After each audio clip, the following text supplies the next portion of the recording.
One of the biggest cartel busts in recent memory began with an act of betrayal.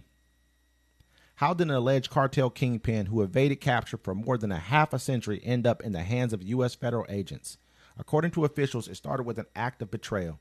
Details are still emerging about what led to last week's one of the most significant, stunning cartel busts in recent memory.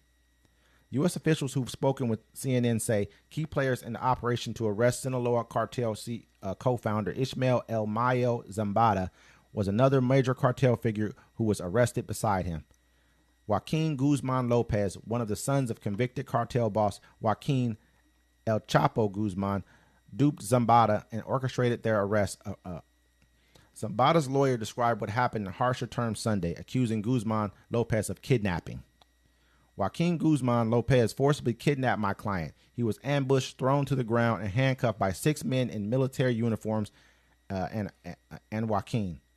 His legs were tied, and a black bag was placed over his head. Attorney Frank Pérez said in a statement sent to CNN. He was thrown into the back of a pickup truck and taken to a landing strip. There he was forced into a plane, his legs tied to the seat by Joaquin, and brought to the U.S. against his will. The only people on the plane were the pilot, Joaquin, and my client.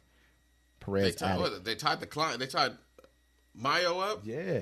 Damn. Yeah, I didn't know that part either. That's kind of. That's crazy. I thought he was just flying with him. Like, yo.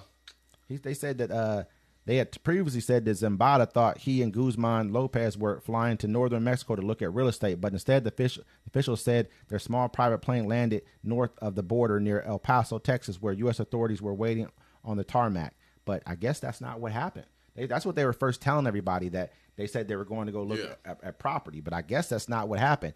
I mean, El Mayo, basically, the long story short of it is that El Mayo's son got arrested back in like 2013, 2014 in Mexico, and they extradited him to the U.S., where the U.S. told him when he got here, basically, hey, you're about to do life in prison without the possibility of parole unless you basically flip. And so he called. They let him make one phone call. He called his dad, which is El Mayo, and told him, "Hey, Dad, they told me I have to tell." His dad said, "Do what you got to do." I mean, you can tell on Chapo, do what you got to do. So he ended up, because Chapo and El Mayo were basically like quasi business partners. Chapo was like the junior partner of the bunch. He's just the more well known of the two. And so the son told on El Chapo. And then Chapo, fast forward a little bit, Chapo gets sent to America, gets extradited to America. Then the son takes a stand, tells on Chapo. Chapo gets life in prison. Chapo's wife has to do a few years as well. And so now everything's all good, down in Mexico for a while. And then now El Chapo's other son gets arrested. Then they have that street fight. Yeah, they had the street fight where the people, they were like, yo, you're going to give him back or we're going to kill everyone. And they came down there with the guns. I remember they had the videos of the dudes in the car and they was holding the guns. You're just like, dang, look at all the kind of automatic weapons, drums on them, just mobbing, just... They closed off that whole entire city, man. They shut the whole thing down. You can see the people are hiding behind the wall while they're firing. They're like, here, take him. We don't want him. Yeah, they let him loose that time. Then he gets caught again, and so now all of a sudden, a couple fast forward a little while later, Chapo has 4 sons. This is his other son.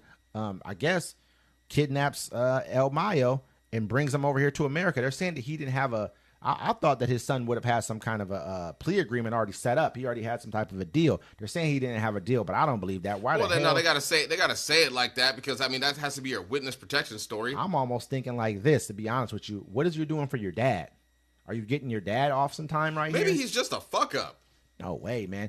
Think about it, you got caught the one time, right? It wasn't him. He's a different son. Oh, it's the other son. It's a different son. He got 4 my different bad. sons. I don't mean that then, dude. No, you're good. You're good. I'm just saying. Not to you. I'm talking to him. Yeah. No, definitely.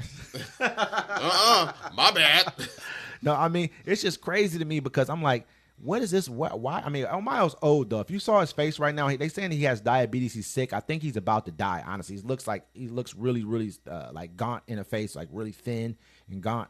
So he might be about to. There might be something that he's doing for him and his people. Like, man, I'm about to die anyways. I only got so much more time to live. Yeah, let me get locked up in America, get some good health care, and then get you guys off. Basically, and he's still running it. Or I can have my sons do it while I'm going here. Let me go ahead and get you off. They can take me. I can make it seem like this happened. Boom. That's a good plan. If I only got to go and I know I'm gonna die in like a year or two anyways, 3 years maybe. Or Go maybe ahead. he really thought he was going to go look at some real estate. Homeboy tied him up and was like, yo, I owe these people some money. I did this. He probably did it over a woman, allegedly. Yeah. You know?